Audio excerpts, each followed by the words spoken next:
എഴുത്തുകാരനും ആത്മീയ പ്രഭാഷകനുമായ ഷൗക്കത്തിൻ്റെ ഒരു ഇൻ്റർവ്യൂ ഉണ്ട്.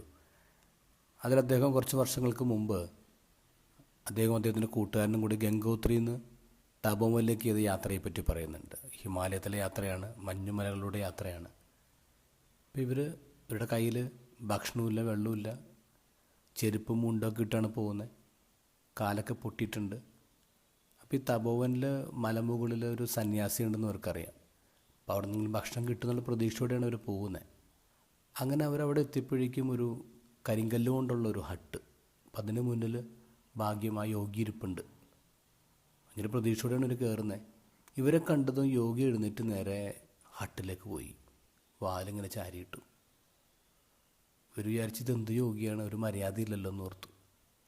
എങ്കിലും അവരവിടെ ആ മുമ്പിലെ കൽബെഞ്ചിൽ ഇങ്ങനെ കാത്തിരിക്കുകയാണ്. കുറച്ച് കഴിഞ്ഞപ്പോൾ ഈ യോഗി പുറത്തേക്ക് വന്നു. കയ്യിൽ വലിയൊരു താലം. ആ താലത്തിൽ 2 ഗ്ലാസ് ചൂടുവെള്ളം, 2 ഗ്ലാസ് ചായ, പിന്നെ കടല പുഴുങ്ങിയത്.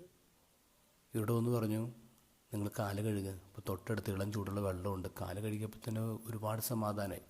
ചൂടുവെള്ളം കുടിച്ചു, ചായ കുടിച്ചു. ഭക്ഷണമൊക്കെ കഴിച്ചു കഴിഞ്ഞപ്പോൾ യോഗി ഞങ്ങളെ ഹട്ടിലെ കൂട്ടിക്കൊണ്ട് ഒരു മുറി കാണിച്ചു തന്നു. അവിടെ 10-15 കമ്പിളി പുതപ്പിങ്ങനെ വെച്ചിട്ടുണ്ട്. ഇത് മുഴുവൻ പുതച്ച് വേണം കിടക്കാൻ, അത്രയും തണുപ്പാണെന്ന് പറഞ്ഞു. എന്നിട്ട് പറഞ്ഞു, നിങ്ങൾ ഇവിടെ ഇഷ്ടമുള്ളിടത്തൊക്കെ പോയി കറങ്ങിയിട്ട് വരാൻ പറഞ്ഞു.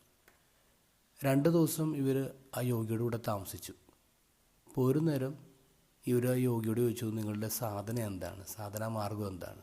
ഈ സന്യാസിമാരെ കാണുമ്പോൾ അവസാനം ഇവർ ചോദിക്കുന്ന ചോദ്യം ഇതാണ്, നിങ്ങൾ ഏത് മാർഗ്ഗമാണ് സ്വീകരിക്കുന്നത്? ഇപ്പം ജ്ഞാനമാർഗം, വാഡ യോഗ എന്നൊക്കെ അവർ പറയും. പക്ഷേ ഈ സന്യാസി പറഞ്ഞത് ഇതുവരെ കേൾക്കാത്ത ഒരു യോഗയെക്കുറിച്ചാണ്, സാധനയെക്കുറിച്ചാണ്, മര്യാദ. ഷൗക്കത്ത് പറയുന്നത്, അതിന് ശേഷം എൻ്റെ വീട്ടിൽ ആരെങ്കിലും കയറി വന്നാൽ നിങ്ങൾ ഭക്ഷണം കഴിച്ചിട്ടാണോ വന്നത് ഞാൻ ചോദിക്കാറില്ല, ഭക്ഷണം കൊടുക്കും.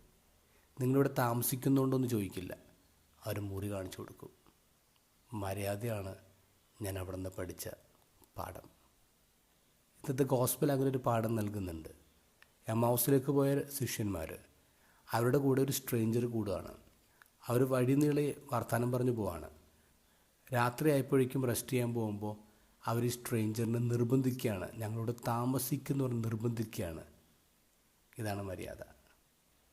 നമ്മുടെ യാത്രയിൽ നമ്മൾ പഠിക്കേണ്ട വലിയ പാഠമല്ലേ മര്യാദ.